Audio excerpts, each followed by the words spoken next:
शुरू हो जाइए। त्रिभुज ओ सी ए में गामा बराबर एल्फा प्लस आई। यहां से किसका वैल्यू निकालोगे? आई बराबर गामा माइनस एल्फा, समीकरण नंबर। फिर कौन सा त्रिभुज आप लेंगे? बोलो। त्रिभुज आई सी ए में गामा बराबर बीटा प्लस आर, यानी बहिष्कोण अपने सामने के दोनों अंतः कोणों के योग के बराबर होता। तो भैया यहां से आर बराबर क्या आएगा? गामा माइनस बीटा, समीकरण नंबर 2। अच्छा, आप ये बताएं, स्नेल का नियम लगाओगे यहां पर? साइन आई बटे साइन आर बराबर n2 बटे n1, तिर्यक गुणा करो। n1 साइन आई बराबर n2 साइन। अच्छा ये बताओ, यदि गोलीय पृष्ठ का व्यास बहुत छोटा हो तो जो बिंदु ए चित्र में दिख रहा है वो P के अत्यंत निकट होगा। सो यहाँ पर I और R के मान अत्यंत छोटे होंगे।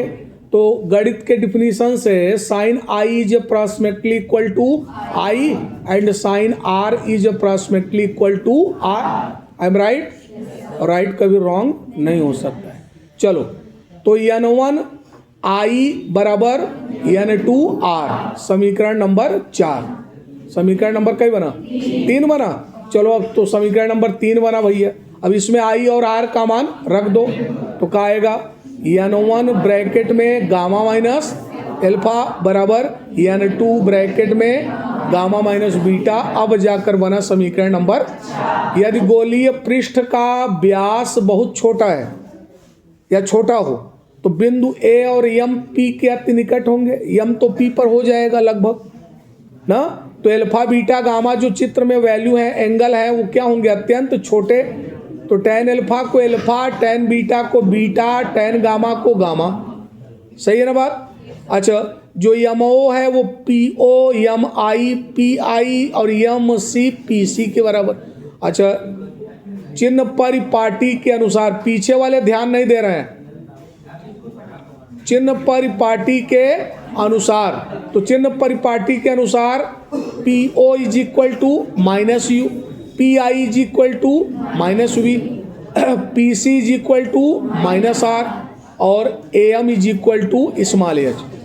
यानी कि आपतित किरण की विपरीत दिशा में नापी गई दूरियों का चिन्ह निगेटिव, और मुख्य अक्ष से ऊपर नापी गई दूरियों का चिन्ह उसी का हम प्रयोग किए हैं। क्या वही रूल अप्लाई हुआ है? चलो, 3 त्रिभुज दिख रहे हैं।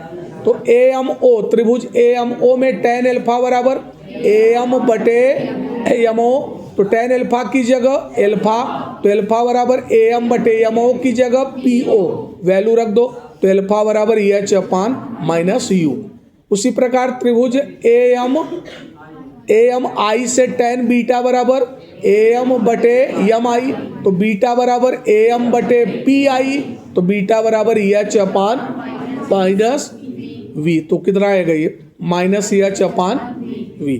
चलो, त्रिभुज AMC है, वहाँ से tan gamma is equal to AM बटे MC, तो PC हो जाएगा और tan गामा गामा हो जाएगा, तो गामा बराबर AM बटे PC, तो वैल्यू रख दो, तो गामा बराबर EH अपान माइनस आर। तीनों वैल्यू ले जाकर समीकरण नंबर 4 में रखो। तो जब रख दोगे तो एटलीस्ट काय बनेगा ये? n1 ब्रैकेट में माइनस EH अपान R प्लस EH अपान U और बराबर n2 ब्रैकेट में माइनस EH अपान R प्लस EH अपान V। EH दोनों तरफ कॉमन लेकर कैंसिल कर दो, n1 का इधर अंदर गुणा, n2 का उधर, तो आएगा माइनस n1 अपान R प्लस n1 अपान U बराबर माइनस n2 अपान R प्लस n2 अपान V। तो यहाँ से n2 अपान V माइनस n1 अपान u बराबर n2 बटे आर माइनस n1 बटे आर। RHS में हर क्या है, समान, तो अंत में एक सूत्र आएगा n2 अपान v माइनस n1 अपान u बराबर n2 माइनस n1 अपान r। समीकरण नंबर 5। हम जानते हैं जो माध्यम का निरपेक्ष अपवर्तनांक होता है वो दूसरे माध्यम के अपवर्तनांक और पहले माध्यम के अपवर्तनांक के अनुपात के बराबर होता है। n बराबर n2 अपान n1, तो n2 बराबर n इंटू n1, n2 बराबर n इंटू n1।